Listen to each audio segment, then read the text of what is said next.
Alright, dutangiranye ahangaha ni umukobwa bari bamaze kwambika impeta, bamaze kumuporopoza nuko ahita avuga ati sheri, ati rwose iyi mpeta nayikunze pe, ati ni nziza. Muri ako kanya bakiri kuvuga ibyo ngibyo wari uri kubishyuza kugira ngo abashe kuba yakura amafaranga baba bamaze gukoresha ahangaha mu resitora, arababwira ati nyakubahwa, ati ikarita yanyu irimo ikibazo. Ati ibyo ni ibiki? Ni kuri mukobwa yavuze, ntabwo twari twabamenya amazina, nibwo agafilime kacu kagitangiye. Ati reba neza rwose, aturebe neza iyo karita. Ati no, ibyo ntabwo bishoboka, ongera ugerageze nanone. Ni kubona umugabo yasubije uyu mukobwa w'umuseriveri ati gerageza, ndabizi neza yuko rwose ikarita yangiriyeho amafaranga. Ati ibyo ngibyo rwose ntabwo byashoboka. Nuko aho ngaho muri ako kanya bahita bamuhamagara, umugabo ahita yitaba telefone. Mu kwitaba telefone rwose uyu nguyu yakomeje nawe kuba yagerageza ku ikarita. Umugabo sinzi ibyo bahise bamubwira, ati ibyo ni ibiki? Ati habaye iki? Umukobwa nawe ati what? Ati ibyo ni ibiki sheri? Umugabo rwose sinzi inkuru bamubwiye, niba ari inkuru y'akababaro.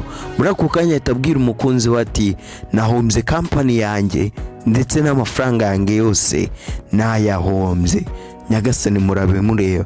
Ati uyu mugabo rwose aratubwiye ati yabuze amafaranga ye ndetse abura na kampani ye.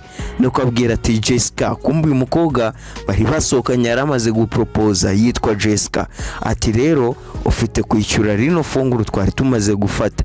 Nuko uyu mukobwa arareba aravuga ati oya, ati nta funguro rwose ndi buze kwishyura, bazakubwiza ukuri. Umugabo arumirwa cyane ahangaha, agwa mu kantu aravuga ati ntabwo ngiye rwose nanakwemera no kuba nashyingiranwa n'umugabo uri broke cyangwa se w'umukene nkawe, murajye mureba abagenzi. Nuko muri ako kanya manager ahita aza ati muraho nyakubahwa, ati hano hari ikihe kibazo? Ngo nimutaza kwishyura rwose ngiye rero nta kindi kintu ngomba gukora, ndibuze guhamagara polisi izibafunge, kuko ntabwo mwaza gukonsoma ibintu muri resitora yanjye mugende mutishyuye. Ngo nuko rwose byagenze gutyo. Nuko uyu mukobwa ahita avuga ati yego rwose muramufunga pe, muramufunga. Ati niwe murafunga. Ati none ninde wabukinze iyi tebo yo twicayeho? Ati siwe. Ninde wodarinze ibiryo ndetse n'ishampanye? Ati byose siwe. Ati rero nimuhamagara polisi niwe muraza gufunga rwose, kuko njyewe na hantu na hamwe rwose hagaragara yuko narinda ahangaha. Ati ni mu mufungwa mugabo rwose w'umukene. Nuko uyu museriveri aramubwira ati ariko mwasangiye ifunguro ndetse ni champagne byose mwari muri kumwe? Ati ni kubona Jessica avuze ati dore disi. Ati umukene arimo agerageza kudefanda cyangwa se arinda umukene mugenzi we. Uyu mukobwa dutangiye filime arimo abwira uyu mugabo rwose yuko akunze impeta yamwambitse ndetse n'iki na buri kimwe cyose amukoreye, ariko akimara kumenya yuko rwose amafaranga ye ndetse na kampani ye byagiye ahise amwanga. Nuko umugabo gora aravuga ati rero ngiye guhamagara polisi. Mu kujya guhamagara polisi uyu museriveri aravuga ati reka guhamagara polisi ndibuze kwishyura. Ati what? Ati ni ibiki? Ati yego rwose, ati nta mpamvu yo kuba wahamagara polisi, ati reka mbishyurire. Murajye mureba rwose umuseriveri yahise yitanga. Hari abantu baba bafite umutima mwiza rwose wo gufasha, nubwo ari umuseriveri yemeye kuba yakwishyurira abangaba bari abakire ariko babuze amafaranga ye, bajya kwishyura ku karita basanga ikarita iri broke. Umugabo yahise akuramo isaha rwose atakira ino saha noneho uzayishyure rwose amafaranga iyo ugiye kutwishyurira. Urabizi bajya baca umugani ngo minisitiri nubwo yakena ntago yabura agakota. Ahangaha rwose nubwo umugabo nawe yakennye yabaye broke, agasaha ke rwose bimwe mu byarasigaranye ahangaha yabashije kuba yagahereza umukobwa uri ahangaha. Ati akira ubashe noneho kuba wazakishura, noneho ukazakagurisha ukaba wakwishyura amafaranga iyo ugiye kutwishyura ahangaha. Nuko umugabo aravuga ati urakoze cyane. Nuko umukobwa hano aratubwira ati muri ako kanya ntago nari nzi impamvu nari mfashije uyu mugabo ndetse umugabo natarinzi nk'umumiliyoneri ariko wari umaze kuba bloke, yari umaze guhomba kampani ye ndetse n'amafaranga ye. Inkuru yanjye y'urukundo itangira muri ako kanya. Ni umuseriveri wakundanye n'umugabo w'umukire. Uyu mukobwa aratubwira ngo amazina yanjye ni Sharon cyangwa se I'm Sharon and this is my love story. Ndetse iyi ni inkuru y'urukundo rwanjye. Ni umugabo w'umukire rwose waje gukundana n'umuseriveri. Umugabo yaje ahangaha ahamagara uwitwa Zaki ati Zaki rwose mfasha, urabizi uri inshuti zanjye, uri inshuti yanjye, niwo nshuti yanjye rwose mfite, ati ndwanaho, ati kampani yanjye yahombye ndetse nabuze buri kimwe, ati reba uburyo ki wamfasha tukaba twabasha kugarura buri kimwe. Ati urumva Zaki niko umugabo yavuze, ariko bigaragara yuko rwose hari kubwira ntago amwitayeho. Urabizi rwose abantu uburyo ki iyo wabaye bloke cyangwa se wakennye abwitaga inshuti zawe rimwe na rimwe bahita bakuvaho. Umugabo yagize umujinya rwose ahita kubita telefone hano hasi, biramurenga rwose, kiramurenga, buri cyo akora buri cyo avuga, icyo afite rwose ni icupa rya champagne ahangaha rwose mu ntoki. Nuko uyu mukobwa araza ahangaha, ni Sharon ari gufunga akazi rwose, ari marataha, asanga umugabo ku muryango wa resitora bari kumwe. Ati rwose nyakubahwa, ati waba umeze neza? Ati yego rwose njye meze neza rwose, ati ndahanga mfite champagne, buri kimwe cyose rwose kimeze neza, ariko reba rwose nabuze amafaranga ku buryo ki nabuze n'amafaranga yo kuba nafata taxi ikaba yangeza mu rugo muri aka kanya. Nuko umukobwa aramubwira ati nanjye ahangaha rero nta yandi mafaranga mfite kuba naguhereza, wibuke ko uyu mukobwa ari we wamwishyuriye resitora, atariko naguha akarayidi cyangwa se naguha akarifti nkaba nakugeza iwawe ubundi rwose ugataha. Ati hari imodoka yo ngendamo, ati waza tukajyana nkaba naguha lifti ubundi nkabasha kukugeza iwawe. Baragiye rwose bidatinze. Wibutsa ko iyi ngiyi ari MRM cyangwa se Marvin Recap Movie, uyu ubagezaho zino nkuru ndetse ubagezaho n'utu dufilime umunsi ku wundi. Amazina yanjye nitwa Gavi, Imana niyo gushimwa. Mwibutsa gukanda reba rwose kubuta subscribe uri mutari wayikandaho, uhita uyikanda kugira ngo tujye tubana umunsi ku munsi. Umugabo yageze ahangaha rwose iwe mu rugo ahasanga polisi, aravuga ati ibi ni ibiki byabaye? Ati ndi afande rwose, ati ntago wemerewe kuba wakwinjira ahangaha, ndetse muri kano kanya uhawe itegeko ryo kuba wava ahangaha. Nuko umugabo aravuga ati ariko hano ni iwanjye, ati hino ni inzu yanjye, ati ntago rero mwebwe mufite uburenganzira bwo kuba mwanyemerera kuba mwanyirukana cyangwa se nava ahangaha kuko hano ni iwanjye. Ati nta hantu rero ndi buze kujya, turanyumva fande. Nuko uno mafande aravuga ati okay, ati rwose ntubyanga, ati turi buze gukora rwose ibyitegeko rikora. Ati itegeko rikora iki? Ati nukugufunga, ati nukumfunga, ati rwose ibyo ngibyo ndabyiteguye rwose afande. Ati niba rwose mushaka kumfunga, atakira amaboko yanjye rwose, ati nyambika amapingu umfunga ubundi tujyana. Umugabo yataye umutwe rwose nyuma yo kubura kampani ye ndetse akaba yahomba n'amafaranga ye yari afite, yataye umutwe ahangaha arimo arisabira yuko rwose yafungwa. Nuko umukobwa araje aravuga ati mumureke rwose, yataye umutwe cyangwa se mandi ye nagere hano hafi. Nuko umukobwa hano Jessica yahise avamo ahita ahamagara Marite, kumva uyu mugabo nawe yitwa Marite. Wa mukobwa twatangiranye amupropose yitwa Jessica, uyu mugabo yitwa Marite, uyu mukobwa w'umuseriveri rwose nawe yitwa Sharon. Nuko Marite anabaza fanda ati none se kubera iki urawe mwamwemere yuko ajya mu nzu yanjye kandi inzu ari yanjye? Nuko umugabo umafanda aravuga ati ariko uraye yatubwiye yuko ari sheri wawe cyangwa se yari ari fiance wawe, niyo mpamvu twamwemereye akinjira mu nzu kuko yaragiye gufata ibintu bye, imyenda ye ndetse n'ibindi bintu byari biri mu nzu. Nuko uyu mugabo rwose aravuga ati hoya. Nuko uno mukobwa wabo bari kumwe ati ura rwose ntago ari sheri we, ahubwo yarari kuhabeshya ati ni njye mugore we rwose. Uyu museriveri muri ako kanya hese yigira nde sheri w'uyu Marite ati ni njye rwose fiance we, ati urari kubabeshya. Nuko ahangaha Jessica rwose araseka biramutangaza. Ahangaha afande naravuga ati none siko murimo muranshanga, ati ndamenya ukora ari uku, ati rero nyakuba, ati tubwize ukuri, ati uriya mukobwa uri hariya ni wo sheri wawe cyangwa se ni ngo muri kumwe. Nuko ahangaha rwose umukobwa wacu Sharon ahita murya icyara aravuga ati byemere vuga yuko ari njye mugore we, ati yego rwose uyu nguyu Sharon ati niwe fiance wanjye, ati uriya ntago ari we fiance wanjye. Nuko uyu mukobwa ahangaha Jessica rwose uranga ati rero madamu, ati nta varisi uri buze gukora ahangaha kuko nta kintu cyemerewe kuba cyasohoka ahangaha, ati ibi ni ibiki, ati rwose barimo barabeshya, ati bari kubeshya rwose, ati uriya ntago ari umugore we, ati ntago nari sheri we rwose, barimo barababeshya fande. Nuko n'umugabo aravuga ati iyi varisi rwose ni iyanjye, ati bino bintu byose ni ibyanjye rwose. Afande ariko aravuga ati oya kandi bari kuvuga yuko batakuzi. Nuko umukobwa asa rwose nkwegera abangaba ni Sharon ndetse na Martin. Nuko ngo arababwira ati ibi ngibi muzabyicuza mukoze, ati reka nigendere. Niko uyu Jessica rwose yabwiye Marite ati Marite, ati ibi ngibi wowe rwose nkoreye n'ako gaseriveri kawe, ati muzabyicuza.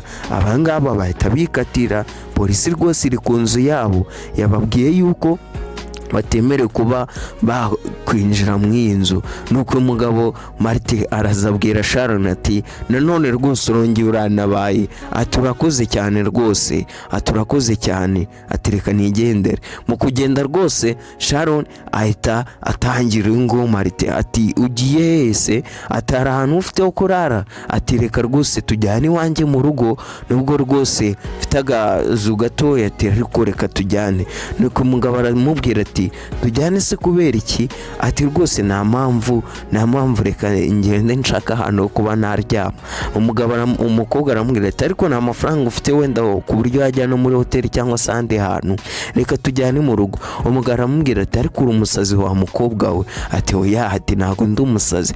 None se ni gute wafasha umuntu gutya ukaba wamubwira yuko rwose mwanajyana iwawe ukamuhereza icumbi mu gihe utamuzi, ati nshobora kuba ndi umwicanyi cyangwa se ndi serial killer nkaba nakwica nkakugirira nabi. Umukobwa rwose Sharon aruranga araseka cyane aravuga ati ati rwose ibyo ngibyo byuri kuvuga ntabwo bizi, ati nanjye rero ndi mubi cyane ku buryo cyo utabitekereza, ati nize karate ndetse n'indi mirwano igiye itandukanye, ati nshobora kuba nakugirira nabi mu buryo bumwe cyangwa ubundi utabasha kuba wakiyumvisha, ngo ntundebe gutya kubera ko ndi umukobwa ngo ubashe kuba wansuzugura.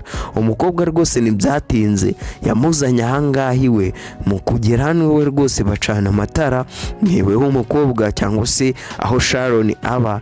Nuko mu kugera ahangaha aramubwira ati welcome cyangwa se urakaza neza, ati ahangaha rwose niho nibera, ati unyihanganire, ati ntago ari inzu nziza nka iriya yawe, ati ariko rwose nizeye ko rwose uri buze kuba wamererwa neza. Nuko uyu mugabo rwose Marita uri ahangaha aravuga ati oya, atabwo ino nzu rwose niyo nziza cyane rwose, ati ugira ngo se ngiye mbere yuko mba umukire, ati iyi ngiyi rwose ugira ngo nabashaga kuba nayigondera, atabwo uri agatangaza kubona umuntu w'umukobwa utuye mu iyi nzu imeze gutya, ati ngiye rwose nari ntuye mu gashamburete gatoya ku buryo cyo utabasha kuba wabyiyumvisha ngigitangira kampani yanjye. Niko uyu mugabo yavuze abwira rwose uyu Sharon yuko ahubwo ngo ari umukobwa w'umukire kuba ashobora kuba yatura mu iyi nzu. Nuko uyu mugabo aramubwira ati ngiye rwose nkigitangira kampani yanjye rwose nkigitangira hasi, ati nari ndi hasi rwose mu nzu irutwa n'ingi rwose, ati ingi rwose ni inzu y'agatangaza. Ati uyu mugabo aramubwira ati ubu ngubu rwose ngiye kuba umuhomuresi, ngiye kuba ndi umwe mu bantu rwose ati rwose muri aka kanya ati nta hantu ho kuba nabasha kuba naguma aho mfite. Nuko muri ako kanya umukobwa aramubwira ati ariko hano ni mu rugo rwose nta kibazo wakwisanga waguma ahangaha kugeza igihe ibintu byazagendera neza, ati nta kibazo waba ubaye mu iyi nzu. Nuko umukobwa yabwiwe n'umugabo. Nuko umugabo aramubwira ati ariko se kubera iki urimo urakora ibi bintu byose, ati niye mpamvu urimo uragerageza kumfasha kandi rwose utanzi mu gihe abandi bose bagiye akaba ari wowe usigaraho rwose uri kumfasha tutanaziranye. Nuko umukobwa aramubwira ati urabizi se, ati rwose ni ibintu byiza kuba twafasha abantu tutagendeye ku buryo bateye cyangwa se ku byo bafite, wowe ukamufasha gusa nta kindi kintu ugendeyeho, kandi amafaranga ntabwo ariyo atuma ufasha umuntu, amafaranga rwose ntabwo ariyo yatuma uba umuntu mwiza. Ati mu bushobozi bwawe mu buryo ungana rwose wabasha kuba wafasha umuntu bitewe n'ubushobozi bwawe. Nuko umugabo aramubwira ati okay, ati nta kibazo. Noneho umugabo rwose atangira kwitegereza inzu, arareba aravuga ati ariko urabizi, ati hano rwose hari utuntu tutameze neza, ati nshobora kuba naturipeyaringa cyangwa se nakongera nkadukora neza. Ati rwose ati wewe nzanira inyundo nkwereke ubundi mbashe kuba nagukora yino nzu neza yawe, ati na apartment yawe ubamo nyigiriye agatangaza. Umukobwa aratangarana ati ngo inyundo, ati inyundo se gute, ati wowe uzana inyundo ndetse n'utundi dukoresho ufite ubundi nkwereke utuntu mba ndi kwiyikorera ahangaha rwose. Nuko umukobwa aramubwira ati umukire nk'abo se yaba azi gufata inyondora, ati buriya aho uzi gufata inyundo cyangwa se urimo uranyinisha uri gushaka yuko nisekera, ushaka yuko rwose ureba ikimvamo. Nuko umugabo aramubwira ati hoya, ati ubundi njyewe nari mfite kampani rwose y'ubwubatsi, ati rero njyewe natangiye ndi umufundi biza gucamo neza ngenda kuba nazamuka gake gakeya, nuko nabaye umumiliyoneri binyuze muri kampani rwose yakoraga ibintu by'ubwubatsi. wowe nzanira inyundo hano ndebe utuntu nikorera. Umugabo rwose yagiye inzu ayikubita cyangwa se ayikora neza rwose, ibintu biza guhinduka, inzu rwose iza guhinduka. Nuko Sharon rwose ahangaha mu gutaha avuye mu kazi aza rwose ibintu byahindutse, aratubwira ati nari nangiye kwiyumva yuko rwose nangiye kuba naba mu rugo rw'umugore n'umugabo, ati buri kimwe hano cyari giteguye neza, imeze imeze neza, akabati kameze neza, ati buri kimwe cyose Martin cyangwa se Martin yari yagikoze neza rwose, ari ibintu by'agatangaza, wari kubona rwose ko ari ibintu bitangaje. Nuko umukobwa aravuga ati ese ndi mu rugo cyangwa, ati baba baminduriye iwanjye. Niko yaje ari kuvuga rwose bitewe n'uburyo ki hano hantu hahindutse, uyu mugabo Mate yaje kuba yahakora. Nuko uyu mugabo aravuga ati yego rwose mu rugo. Nuko umukobwa aramubaza ati yose amafaranga wayakuye yo kuba wakoresha bino bintu byose. Umugabo aramubwira ati nafashe akadeni gatoya rwose ku makarita yanjye, ati niyo mpamvu rwose nabashije kuba nakora utu tuntu, ariko ntugire ikibazo rwose ntabwo ari amafaranga menshi, ati nzayishyura mu gihe gitoya rwose, atabwo wowe ufunga ku maso yawe nkwereke utuntu twikorera. Umugabo rwose yaje hano yapfutse ku maso umukobwa wacu Sharon, aramubwira ati noneho reka tubare 1 2 3, ati ubu ngubu rwose wafungura ku maso yawe nta kibazo. Umukobwa arebye ahangaha asanga rwose uwo bita Marite yamuteguriye ahangaha rwose meza, ni ibiryo bigiye bitandukanye ndetse n'agashampanye, utubuto, buri kimwe cyose hagiteguye ahangaha rwose. Ni umugabo rwose ufate rwose kuba yakwita ku bantu ndetse akaba yanatanga keya. Ni abangaba rwose batangiye bahurira he muri resitora, umugabo yabaye broke cyangwa se amafaranga ye yabuze ndetse na kampani ye yahonze, uyu Sharon agerageza kuba yamufasha bakomeza kuba bagumana. Nuko ahangaha rwose batangira kuba bamenyana byinshi bigiye bitandukanye. Nuko rwose Sharon aravuga ati ariko usibye no kubaka wari uri chef rwose ahantu. Nuko umugabo aramubwira ati hoya, ati rwose ntago njye nabaye chef. Nuko umukobwa wacu Sharon aratubwira ati muri ako kanya natangiye kumva ibintu rwose bitangiye kubiba byankurura kuri uyu mugabo nari inzu w'umustranger cyangwa se w'umunyamahanga. Umutima wanjye rwose uri muri amatiriza kuba namukunda cyangwa se namubwira uburyo ki niyumvamo. Nuko umugabo nawe rwose akomeza kutuganiriza aganiriza rwose nguyu Sharon amubwira yuko rwose atari ari umushefu cyangwa se atari umushefu. Nuko Sharon hano aramubaza ati none se ko wabuze buri kimwe kandi nkaba nkubona wirirwa ahangaha, ati nta nshuti zugira amagara? Nuko rwose uyu nguyu aravuga ati inshuti rwose ndazifite, ati hari yitwa Zaki, niyo yari inshuti yanjye rwose, ati ariko nyuma yuko rwose imenye yuko nahombye buri kimwe, amafaranga yanjye yagiye, ati buri kimwe cyanjye cyose nagihombye, nayo yahise yigendera iransiga rwose, ati ariko nta kibazo kuba yaragiye rwose, ati ni iby'agaciro rimwe na rimwe yuko tubura inshuti zacu, twari tuzi ngo ni inshuti zacu kumbe bari batwihishemo kubera ibyo twari dufite, ati rwose ibyo ngibyo ntabwo mbasha kuba nabirogereta cyangwa se nabijyaho impaka, kuko hano ahangaha rwose Imana yarakumaye nyuma yo kubura izo nshuti zanjye zose, nkaba nabura na sheri wanjye wari Jessica nari maze kuba naporopoza, ati uri umugisha rwose Imana yanyihereye, ati weho nayo mpamvu rwose nanjye nahise nkubona, ati iyo mba rwose natarabuze ziriya nshuti zanjye cyangwa se naburabuze ibyanjye, ntabwo nari ndabasha kumenya yuko bari abantu bankundaga urukundo rwose rw'amafaranga cyangwa se urukundo rw'agahararo, ahubwo rwose naje kuba nakwibonera weho unkunda kandi unkunda bya nyabyo. Niko umugabo rwose yabwiye ahangaha Sharon wacu. Nuko rwose ahangaha Sharon abura icyo avuga, abura rwose icyo areka. Muri ako kanya rwose ahangaha umugabo yasohokanye n'uyu mukobwa, mu gusohokana n'uyu mukobwa rwose aramubwira ati wa mukobwa Sharon, ati kuva nahura nawe rwose naragukunze kandi uri umukobwa w'agatangaza mu bakobwa bose naba narigeze nahura nabo, ati se wazanyemerera nkaba komeza kuba nagumana nawe? Umukobwa wacu aravuga ati ibyo ni ibiki? Ati yego rwose, ati ntabwo nshaka kuba nagusiga cyangwa se nazajya kure yawe n'umunsi n'uyu n'umwe. Byumvishe neza rwose ahangaha ni nk'aho uyu mugabo arimo aporopoza hano Sharon. Nuko Sharon nawe rwose yaravuze ati ndabyemeye. Muri ako kanya rwose Sharon aratubwira ati muri ako kanya nibwo nahise menya yuko hano rwose buri umwe wese yari yatangiye kuba yakunda undi. Filime yacu mwibutsa yuko rwose nayo ari uko igenze. Ni umugabo w'umukire waje kuba yababloke, birangira akundanye n'umuseriveri, birangira rwose bikundaniye abangaba babiri. Mwabwira yuko rwose mwibutsa gukanda ku buto subscribe, uzajya ubana natwe umunsi ku munsi. Iyi yari Marvin Recap Movie, mwakoze kubana natwe. Ciao ciao, see you next time, turabakunda cyane.